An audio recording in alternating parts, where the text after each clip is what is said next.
If you're anything like me, you enjoy the occasional isekai manga, but you've gotten tired of the same old tropes. Well, say less, cause dude, I've got something a little sweeter for you to sink your teeth into. Teogonia has flown completely under the radar for me, but I was pleasantly surprised by its content. The artwork is really nice, which is always a bonus, but it's the concept that really drew me in. For a start, Teogonia opts for a less typical approach to isekai. I mean, what do we usually have? Truck-kun mows down some poor helpless sap who wakes up in a fantasy world surrounded by big busty women.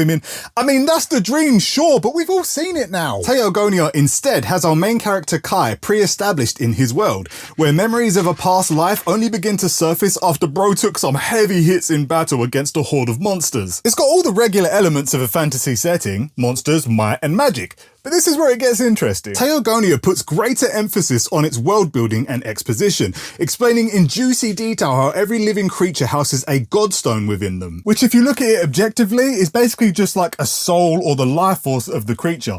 Teogonia is all based around this aspect of the godstones and how the gods have bestowed gifts to their subjects. Certain people are blessed with these markings called divine crests that make them super freaking strong, man. Like, super freaking strong. But as fragmented memories become available to Kai, he realizes he has an unusual knowledge about things that are uncommon in this world.